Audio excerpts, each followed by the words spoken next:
Back to another episode of Yachting Unplugged. We are coming to you today from the iconic Pier 66 here in Fort Lauderdale, Florida. It is officially open, Rick. Amazing. It's been watching this for a couple of years, coming apart, coming back together again, the traffic disruptions, the boat disruptions. And this is an amazing spot we're sitting in right now. Is. So, folks, it's officially open. Tons of restaurants, spa, gym, club.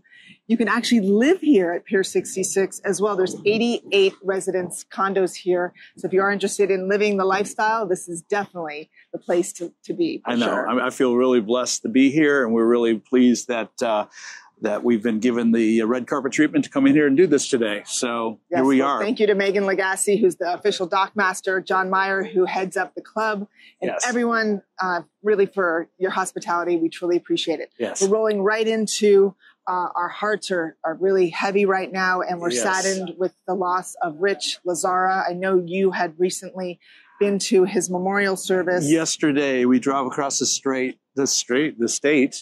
and spent the afternoon at his service with his family. What an amazing turnout of people, both from his church and from his yachting community. Rich was too young. He was 51, I think, 51, 52 years old. You know, Rick, I'm a YouTuber. I love it. I dive deep into it. And I saw something recently. It's called Adopted, the Lazzara story. And it's the story of Rich and Melissa Lazzara and their journey in life, how they met, married 5 months after they met each other. They were each other's human. Yeah. They were their person to each other, and they lived an amazing lifestyle. And it's unfortunate. 8 kids later. Eight kids later. So if you get a chance, check it out on YouTube. It's called Adopted, the Lazzara story. Yes. And I have to give credit, too, to the Lazzara organization. Their business, Dick Lazzara, really put my business, Nautical Structures, my first business in this industry, on the map. He's been so gracious.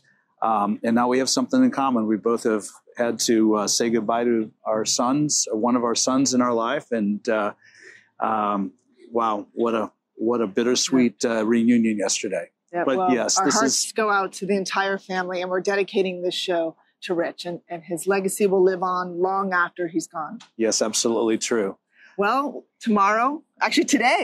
today's inauguration day. Today's inauguration day. I cannot believe it. I know. It's number 47 is here. That's why we're dressed in red and blue, very patriotic. Yes. We are just hours away. Yeah. But another great YouTube story that I sent to you is how the White House transitions between presidents. That's crazy. Yes. 5 hours. 5 to 6 hours. So hats off to all the 100 employees, team members of the White House.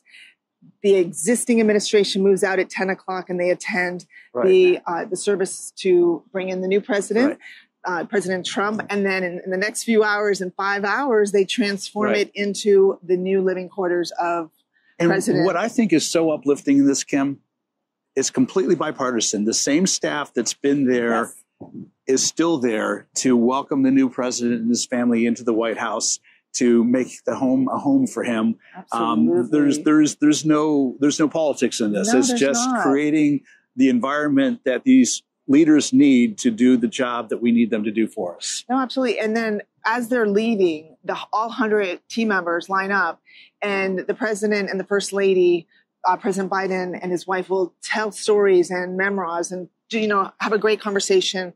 And as a farewell, it's a really great way for a president to leave and the new one to come in. Yeah, so this is really cool. We're here now with this. Tomorrow's going to be busy. But I've got to ask you, when we said goodbye last time, right before the holidays, you were going on a mystery trip. What did you do over the holidays, Kim? Well, it was a great mystery, and it was I detached from my crazy lifestyle here in South Florida. My son turned 19, Chase. He looks a lot older. He's 6'8", huge kid in heart and in body and soul. It took him and his best friend, Bernard. We went to Hermitage Bay in Antigua. Wow. Yes, and it is owned by a good friend and a client. Him and his family own 17 hotels-ish around the world. It is one of the best resorts in the country, and it's Hermitage Bay. There is an amazing all-inclusive experience. There's rooms. There's actually these like little bungalows all up the mountain. There's water sports. There is so much to do there. And I really just read a lot of books and found myself there. But if you are a yacht owner, yacht guests, you want to anchor outside of Hermitage Bay and you're allowed to come in and dine at Hermitage Bay, it is an opportunity. You want to contact Rachel, the general manager. My heart goes out to everyone at Hermitage Bay for really making my New Year's and Chase's birthday truly epic. Wow. Wow. Fantastic. Yes, Fantastic. yes. And what did you do? I did what I love to do, and that's go to where I really find my peace and my solace. I went up to North Florida at High Springs and put myself back into some really, really cool caves. I'm an avid cave diver, Nice. technical diver, and got some new cave, which is, if anybody knows anything about cave diving, technical diving, when you do something for the first time, it is kind of special. And it was epic. We were on trimix and dropping down to 165 feet and swimming 1,000 feet back into some really amazing natural virgin. I mean, they protect it so well. You have to be guided. You have to be invited. And that's an example of the amazing aquifer we have here in Florida. The fact that we can drink the water out of the ground still. Hidden treasures here. Yeah, it is one of our treasures. And to be able to actually immerse yourself in it is a privilege. Well, I'll put it on my bucket list for sure. I will check it out. It's cool. Well, let's roll right into let's talk about this industry, right? There's some interesting news that is happening going on. We've had some changing of the guards and some of the top of the top in regards to manufacturers. One person that we know very well, Ken Clinton, obviously is no longer with Intrepid, and our hearts go out to Ken. And I know he's going to find something big. And I think the Intrepid staff too, because absolutely. There wasn't just Ken that was let go. And what I find interesting, if you were to go back to Yachting USA episode with Ken Clinton, I talked to him at the time about what it was like to be part of the MarineMax organization. He was very complimentary. In fact, he went out of his way to say that MarineMax was the only company that came in and actually invested in capital and capitalized the company, and they were able to go to the Swansboro and build bigger boats. And then I heard a couple weeks afterwards, they pulled the plug on that. So there's that cautionary tale when big co's come in and you get these roll-ups and acquisitions. So I feel badly for Ken. They say when one door closes, another one opens, and I really do wish both him and Amy the best. MarineMax, I'm sure, has planned something big. We don't know. We'll stay in touch with them. Hoping to get them to sit and talk to us and get their version and vision of what to go forward with Intrepid. Absolutely. And then also you mentioned the USSA. Yes. So as an ex-board member, I was on the board 5-6 years ago. I've been close to the USSA. I'm one of the original members when they started the organization. Yes, so Nauticom and Kitty McGowan has been let go by the board of the USSA. This is going to be announced this coming Wednesday. And I got to give Kitty and Julie and the whole Nauticom organization nothing but a lot of credit and love, because for 16 years, they ran that organization and helped build it into what it is right now. I'm not on the board. I was not privy to the conversations and decisions, but I have to trust that the board is working right now in the best interest. So again, I wish Kitty and her organization. Really thank her for her years of Are you service. kidding me? She's amazing. I'm sure we'll be talking to her in the months to come. Absolutely. And again, there's so many interesting things happening in the industry. We need a dynamic, vibrant USSA organization to support the U.S. yachting interests. So I'm just challenging the board of the USSA now to step up and really show up. And let's see what happens. Well, Bert Fowles is a dear friend of mine and yours as well. And with his leadership, I'm sure great things ahead for the organization. That's the greatest thing about Yachting Unplugged, is that we bring you all these great news. And really, first, if you do have some news and you're an organization and you need to get something out, contact Rick or I. We'll definitely be able to bring it first to the market. Do our best. Let's go into boat show season. Well, I just came back from Hartford. And I just came back from Stewart. Right, And these are the first boat shows of the year. And I think we've got, Atlanta coming up in New York? New York is next, yes. And we have St. Pete's going on this weekend. But I'd like to truly thank the Mohegan Sun. I'm born and raised here in South Florida. Always, we have mega yachts, mega homes, the largest boat shows in the world. And I just thought that Hard Rock Casino was one of the best the best, if not the best casino, but the Mohegan Sun, if you've never been, folks, it is the #1 casino in America 7 years in a row. Wow, wow. Yeah. And they're actually hosting the Hartford Boat Show. So if you are interested in buying a boat, you're from the city, New York City or Rhode Island, wherever, it's definitely worth going because you can have so much of experience at this destination.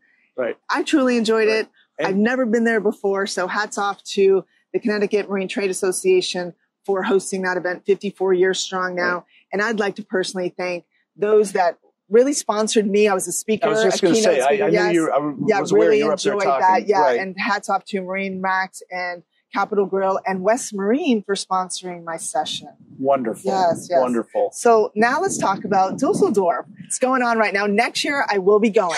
It's on my bucket list. It's get ready. It's big. It's like the large. I have to wear sneakers. You better, because it's like it's the largest. 250,000 square meters and 220,000 people, guests attending that show. Yeah. They've got full-size yachts inside these halls.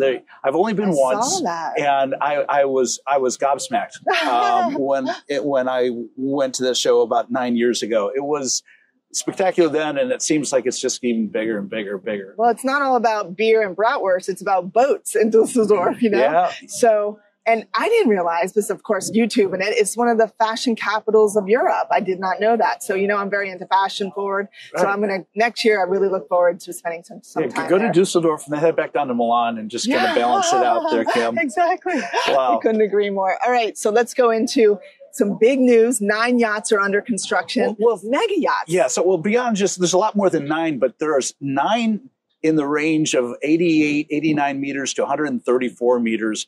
And what's profound about this? These are boats that will be delivered in 2025. When you understand they're being almost, with the exception of one that's being built in Turkey by Turquoise Yachts, you know, we're talking about Amels, we're talking about Lursen has got 2 of them, Fedship's got 2 of them, Oceanco's got 1 or 2 of them, Admiral's got 1. These are a lot of big boats. Well, that's kind of cool. Then you start doing the math and figuring out, what does this really mean when you talk about operating these boats and crewing these boats, the economic impact. I always like going back to the economic impact of our industry, because people miss what that really is when you look at this magnificent industry we're part of. And I did use the word industry. I think there's a claim for that. So doing the simple math, it comes down to probably over 800, 850 seats, 850 professional job creation is going to be big to just crew these boats. Yeah. You know, before you talk about ancillary sport of any other type. Now, these 9 yachts are like the 9 biggest that's going to be delivered. Let's not ignore the probably 30 to 40 yachts in the 35 to 65 meter range that will also be delivered this year. There's another 2,000 crew positions. So how are we going to get 2,500 to 3,000 crew brought in, trained, put into this industry? We have to start now. Absolutely. Well, we should not start a few years ago. Right? Yeah, I couldn't agree more. All right, so we're going to do a little education here, because you and I both are seasoned in the industry. Right, right. How does someone who's never in the industry convert meters to feet? What is that? So you want to know what that 58 those foot, people that are new to our show. Meter, yeah. Okay, real simple. I normally round up the meters to what the next biggest number is, and I multiply by that by 3, and then round that up a little bit. So like a 58 meter boat is actually 192 feet. So it's 3. Do that math. It's so 3. Times 3 and then round up. Round up. Yeah, So and you get pretty darn close. I love it. Yeah. All right. Yeah. Well, Professor Rick, thank you for that education. That's the only thing I'm bilingual in is the conversion of meters to feet, because I work in Europe and the United States so much, it goes back and forth easy. But exciting time. And then we also discussed, you and I this week, about the Supreme Court ruling that's pending on. Yeah, and this is Supreme Court in Great Britain. Yes, correct. And this has a lot to do with what happened after the Ukrainian invasion and the seizing of assets of Russian oligarchs and Russians that are on the list that they've created for sanction, the sanction list. Well, Motor Yacht Phi is a Royal Heisman. She's a beautiful yacht. She's a 58 meter, 192 foot yacht. There's that conversion thing, right? Yes. Delivered in 2021, motor yacht. Royal Heisman normally builds these gorgeous sailing yachts, but this boat's spectacular. Almost 60 meters and under 500 gross tons. Those that know, that's amazing. She's been tied up to the dock in London now. 2 years. Yeah, 2 years, going 3 years almost. And they've been pushing back, saying, "Listen, the guy's not on the sanction list. The ownership's not an assumption. It's an assumption, and the owners are actually, in St. Kitts, and this boat should not be arrested." And they've been in court a few times and knocked down. But now the Supreme Court in the UK is taking this on. They just had the hearing a couple days ago. Yes. It's going to take a few weeks before the results come out. But whatever that result is, it's going to have a ripple effect on the large yacht industry. Yeah, so we will definitely bring that to you. I'm sure we'll hear the news shortly, since it's a pending decision right now. Right. So we'll see where that goes. And there is more industry news that is worthy of a conversation. Yes. You know, I'm big into safety. Well, yeah. How do you end every one of our shows, Kim? Boat smart from the start. Smart from the start. Yes, April 14th to the 17th, I am the Master of Ceremonies at the International Boating and Water Safety Summit, put on by the National Safe Boating Council. I got bit the bug last year when I was a keynote speaker there. Very lucky as a dealership. We haven't had, knock on wood, a lot of accidents, 0 accidents actually. Bravo. And when you hear the stories, it's so important that the industry embrace safety. And you had shared with me an unfortunate accident. Yeah. So Christmas, you want to share what happened? Christmas Eve, down in St. Bart's, motor yacht Loon, and I know that program reasonably well. I know the yacht management company very well. In fact, I'm interviewing the yacht management company next week on my Yachting USA podcast, because there's a lot of disinformation, a lot of bad information out there. And while I'm not here to really point fingers too much or lay blame, so to speak, some bad decisions were made. The crew celebrated Christmas in the beginning of their holiday charter season. They went to a restaurant, unfortunately. And drank a lot. They drank a lot. And the HCB 54 that was taking them back to the boat was being operated in a somewhat reckless manner, as many people have reported, eyewitnesses have described, and went up on the rocks. And unfortunately, almost everybody on the boat was injured. One young lady was flown to Miami for facial reconstruction surgery because of severe injuries. Yes. And so it's a cautionary tale, not just for Loon, but it's the bigger picture of when you make these bad decisions, the ripple effect, what it has. Charters had to be canceled. Now, lives are forever changed. I will say something, because I am aware, and I love giving credit where credit's due. The owner of that boat and that program has stepped up. They're doing the absolute right thing. Taking care of the crew. Everybody. Absolutely. And so the crew will be made whole. The program will continue. Yes. There's certainly been changes made in the program. I believe the captain is no longer working. He probably ought to never work again. But I think there's a takeaway we take as an industry from this. And there's so many facets to this. Part of it, too, comes into the conversation is when you are operating a charter operation, should the captain and crew be the superstars, the media stars of their own story? Right. You know, and that was going on to a certain extent as well. And I think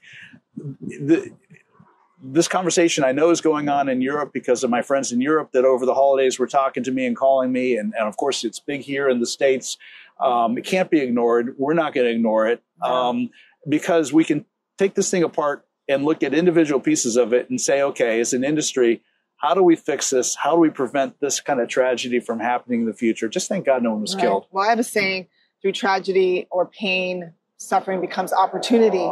And the captain can use this as a higher calling to really take his message out there and hopefully it will change his life forever and really be a voice of how to not operate as a captain. And there is so much responsibility with that captain role. You cannot be their friend as well as their leader. Yeah. You have to draw that line. You have to set an example. So look into the International Boating and Water Safety Summit. It's important that we get as much support around safety. In fact, I'd like to probably get up there and do a couple interviews to kind of tie it all together and the support Coast Guard is there, FWC, Recreational Boating and Fishing Foundation, everyone that is really leading in safety, National Safe Boating Council at the helm training, the list goes on and on. we must lead with safety. We have no other choice, especially with the way we look at insurance right now. Insurance rates are skyrocketing. We have to get this under control. It has to be at the forefront of everything we do. That's right. And I'm pleased and proud that our program here, Yachting Unplugged, is willing to step into that space and maybe take a little heat for doing it. But I think it's important that the conversation has happening. No, I couldn't agree more. Well, we need to get busy. We have the inauguration that's going to happen, and best of luck to really the incoming administration. And really, we're going to ask that you just do one thing: unite, be kind, and really let America be great again. Again, thank you, Kim. All right. Well, wishing everyone a successful and safe 2025, and always, always, always boat smart from the start. And whether you live, work, or play on the water, just get on the water, because there's nothing better than a lifestyle on the water. There's nothing better than this, is there? Right. Well, Rick, great seeing you again. Kim, thank you very much. Care. Happy New Year. Yes. Happy New Year, everybody. And Bye, I'm sure we'll be talking a lot in the future. Yes. Ciao. Ciao.